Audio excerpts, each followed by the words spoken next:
Hey guys, today I'm going to be reading Jeremiah 12 and explaining it. You would be in the right, O Lord, if I should dispute with you. Even so, I must lay out the case against you. Why does the way of the wicked prosper? Why do all the treacherous live in contentment? So Jeremiah is asking, why does evil not always, but mostly have success?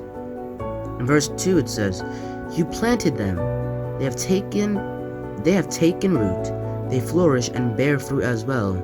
You are upon their lips, but far from their thoughts. Lord, you know me, you see me. You have found that my heart is with you. Pick them out like a sheep for the butcher, set them apart for the day of the slaughter. How long must the land mourn? The grass of the whole countryside wither because of the wickedness of those who dwell in it. So Jeremiah is asking the Lord that how come he has to pay and the land has to pay for their consequences? Beasts and birds disappear, for they say God does not care about our future. If running against men has wearied you, how will you race against horses? And if you are safe only on a level stretch, what will you do in the jungle of the Jordan? You kindred and your father's house, even they betray you. You have recruited a force against you. Do not believe them, even when they speak fair words to you. The Lord's complaint. I have abandoned my house, cast off my heritage. This beloved of my soul I have delivered into the land of her foes. My heritage has become for me like a lion in the thicket. She has raised her voice against me, therefore she has incurred my hatred. My heritage is a prey for hyenas, is surrounded by vultures. Come, gather together, all you wild animals, come and eat. Many shepherds have ravaged my vineyard, have trampled down my heritage. My delightful portion they have turned into a desert waste.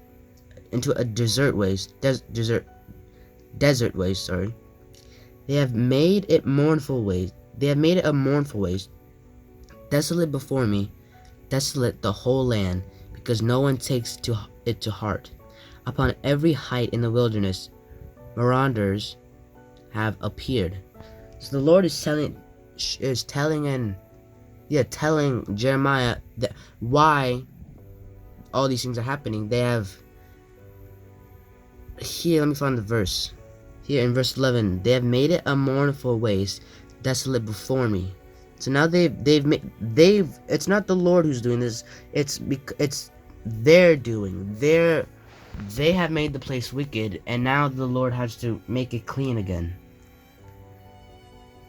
In verse 11, it also says, desolate the whole land. The whole land is desolate, because no one takes it to heart. No one really cares for it. Verse 12 says, upon every height in the wilderness, marauders have appeared. The Lord has a sword that consumes the land from end to end. No peace for any living thing. So it's basically saying that the Lord is gonna destroy everything and not leave anything. There. Yeah. Verse 13 says, they have sown wheat and reaped thorns. They have tired themselves out for no purpose. They are ashamed by their harvest, the burning anger of the Lord.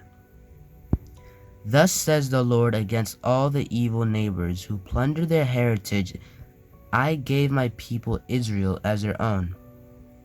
See, I will uproot them from their land, the house of Judah I will uproot in their midst.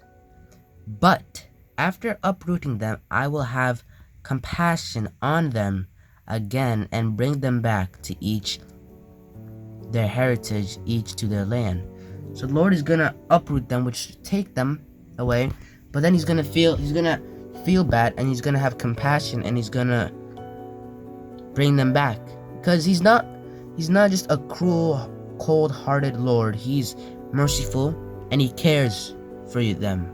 Even when they do bad, it says, he says, I will have compassion on them again. Not just this time, not just back before Moses, back when everything was okay. Now and to come, I'll have compassion on them again and bring them back, each to their heritage, each to their land.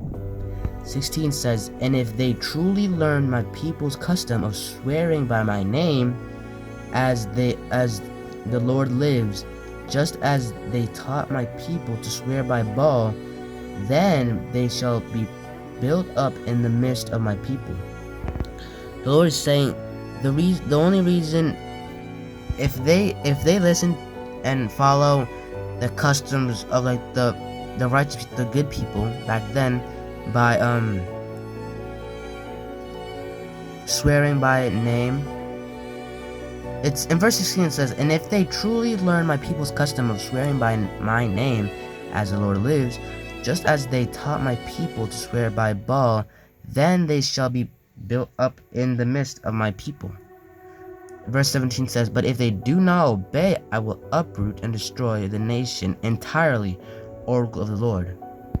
Now, basically this chapter was Jeremiah asking and saying, why do I and the land suffer? And then the Lord gives reason why these things have to happen. And yeah, and the Lord tells Jeremiah what's gonna happen, and he tells him if they change their ways, they're good. If they don't, they'll be destroyed. And yeah, that's Jeremiah 12. I hope you learned something. I hope you were able to see and know why the Lord does things.